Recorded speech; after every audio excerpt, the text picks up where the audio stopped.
దేవి క్షమించమని స్వయంగా విష్ణుమూర్తిని అడుగుతుంది కదా రామానందుడి కోసం.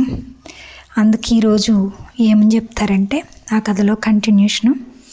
స్వామి నన్ను క్షమించండి, నేను నా అపరాధాన్ని తెలుసుకున్నాను. పరమ భక్తుల్ని ఎప్పుడూ శంకించకూడదు, అది మహాపాపం. అందుకు పరిహారంగా అతని అభిష్టాన్ని నేను గ్రహించి తృప్తి చెందుతాను అని అన్నది లక్ష్మీదేవి.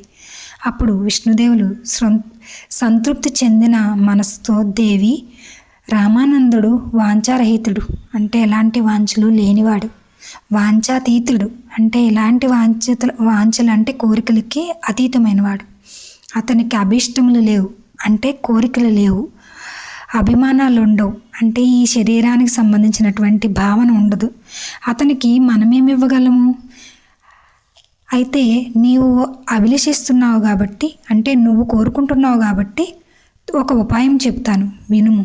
రామానందుడు భక్తిని ప్రజల్లో వృద్ధి చేయడమే ప్రధాన కర్తవ్యం అతనికి. అతని భక్తి ఉద్యమానికి సహకరించి ఉపకరించే ఉత్తమ భక్తుని శిష్యునిగా ఒక శిష్యుని పంపడమే మనం అతనికి చేయదగినటువంటి సహాయం. ఇదిగో ఈ పుష్పము రామానందుడు భక్తితో నాకు సమర్పించినది, దీనికే ప్రాణం పోసి రామానందుని ముఖ్య శిష్యుల్లో ప్రధాన శిష్యుడిగా ఉండునట్లు అనుగ్రహించదును అని పలుకుతూ పుష్పానికి ఆశీర్వదించి ప్రాణం పోసి గంగానదిలో వదిలారు పరమాత్మ. ఆ పుష్పము గంగానదిలో తేలియాడుతూ తనతో పాటు తేలియాడుతున్న పద్మపత్రంపై చేరింది. ఆ పుష్పము అందమైన బాలుడిగా మారి తేలి వస్తున్నది. నీరు అనే నేత పని చేసేటువంటి మహమ్మదీయుడు ఆ బాలుని చూసి తీసుకుని వచ్చి కబీర్ అనే నామంతో పెంచుతుండెను. కబీర్ అనగా మహాత్ముడని అర్థము. కబీర్ చిన్న వయసు నుంచే భక్తి శ్రద్ధలు కలవడి ఎక్కువ సమయాన్ని ఒంటరిగా జీవించేవాడు. సదా భగవద్ధ్యానంలో నిమగ్నమయ్యేవాడు. విద్య కోసం తల్లిదండ్రులు గురువుల దగ్గరికి పంపిస్తే అతనికి ఎలాంటి విద్య అబ్బేది కాదు. ఎందుకంటే ఆయన చాలా ప్రశ్నలు గురువులనే అడిగేవారు.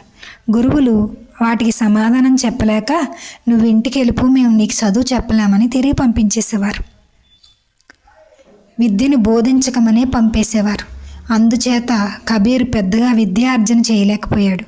పుష్పం వికసించగానే పరిమళం వెదజల్లుతున్నట్లు కారణజన్ముడైన కబీరు విద్యార్జన చేయలేకపోయినా, అంటే విద్య నేర్చుకోకపోయినా విద్యావంతుడయ్యాడు. కవి అయి గేయాలు రాశాడు, భక్తుడై కీర్తనలు రచించాడు, గాయకుడై శ్రుసావ్యంగా గానం చేశాడు. భక్తి జ్ఞానాలతో పాటు కబీర్లో తీవ్ర వైరాగ్యం నిండి ఉన్నది. ప్రపంచం అంతా నిస్సారంగా గోచరించేది. అనుక్షణము జీవితం యొక్క అస్థిరత్వమే కళ్ళకు కట్టినట్లు కనిపించసాగింది. ఒకరోజు అలా వెళ్తూ ఉండగా సమీపిస్తున్న తోటమాలిని చూసి మొగ్గలు విలిపించాయి. విరబూసిన పువ్వులు ఈరోజు కోయపడుతున్నాయి, నా వంతు రేపు వస్తుంది, ప్రతి ఒక్కరికి మృత్యువాత తప్పదు అని మృత్యు ఆలింగనం చేసుకోక తప్పదు అని చెట్టులోని మొగ్గలు విలపిస్తున్నట్లు చింతిస్తాడు కబీర్. భగవంతుని చేరాలనే అనుక్షణము కబీర్ ఆరాటపడేవాడు. హైందవ పండితుల చెంత ఆసీనుడై ధర్మశాస్త్రాలను ఆలకించేవాడు. మహమ్మదీ గురువుల వద్దకు చేరి ఖురాన్ ప్రవచనాలు వినేవాడు. సూఫీ ప్రవర్తల మధ్య ప్రవేశించి ప్రేమ పాఠాలు శ్రవణం చేసేవాడు. భిన్న వ్యవస్థలను ప్రచారం చేసే వివిధ మహాత్ముల చెంతకు వెళ్ళడంతో కబీరు జ్ఞానతృష్ట అంటే ఆయన యొక్క కోరిక తపన ఎలాంటిదో మనకు అవగాహన అవుతుంది, అర్థం చేసుకోవచ్చు. విద్యార్జన జరగలేదనే భావంతో కబీర్కు వాళ్ళ నాన్న వంశవృత్తి అయిన నేతను నేర్పాడు. ఎలాగా చదువు అబ్బలేదని వాళ్ళు బట్టలు నేర్చుకునేవాళ్ళు కాబట్టి ఆ బట్టలు నేయడం నేర్పించాడు. పెంచుతున్న తండ్రి కబీర్ ఏ పని చేయుచున్నను భగవంతుని ధ్యాసలో మనసులో నిలిచి ఉండేది. నేత నేస్తూ మధ్యలో ఆగిపోయేవాడు. శబ్ద బ్రహ్మము ద్వారా నిశ్శబ్ద బ్రహ్మంలోకి ప్రవేశించేవాడు. అంటే ఈ యొక్క వాతావరణం, మాటలు ఉండేటువంటి అలికిడి ప్రపంచం నుంచి నిశ్శబ్దం యొక్క ఎలాంటి అలజడి లేనటువంటి ప్రశాంతమైన ధ్యానంలోకి వెళ్ళిపోయేవాడు. ఒకసారి కబీరు నడిచి వెళ్తూ దారిలో ఒక చోట ఒక స్త్రీ జొన్నలు తిరగలలో వేసి త్రిప్పుతున్న దృశ్యాన్ని గావించాడు. తనలో చాలా కలవరం ప్రారంభమైంది. హృదయాన్ని ఎవరో పిండుతున్నట్లు అనిపించింది. దుఃఖం పొంగి పొర్లిపోయింది. కంఠం గద్గదమైంది. శిశువులా ఎడవసాగాడు. అదే సమయానికి నిపట నిరంజన్ అనే ఒక సాధువు అక్కడికి వస్తాడు.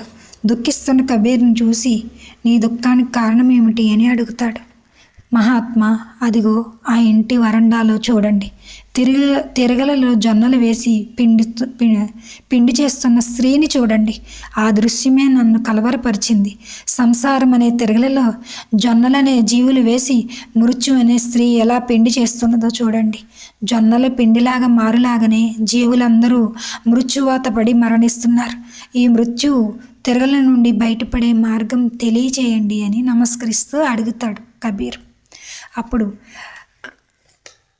ఆ సాధువు కబీర్ వైరాగ్యానికి సంతసించి మెచ్చుకుని, నాయనా, అతను అంటారనమాట, నాయనా దిగులు చెందకు. ఆశించే మనసు ఉండాలే కానీ అనుభవించడం తథ్యం. అంటే మనం ఆశించితే అది కంపల్సరిగా జరిగి తీరుతుందని అర్థం. బాగా ఆ దృశ్యాన్ని నువ్వు పరిశీలించి చూడు. తిరుగులలో పడిన జొన్నలన్నీ పిండి కావడం లేదు. కొన్ని తిరుగుల మధ్యకున్న కొయ్యమేకు చుట్టూ చేరి ఉన్నవి. అవి మాత్రం తిరుగులలో పిండిగా అవ్వవు. అవి అలాగే ఉంటాయి. సంసారం అనే తిరుగులలో పడినను ఎవరైతే భగవానుడనే మేకును ఆశ్రయించి ఉంటారో వారు మృత్యువాత పడరు అని తెలియజేస్తాడు.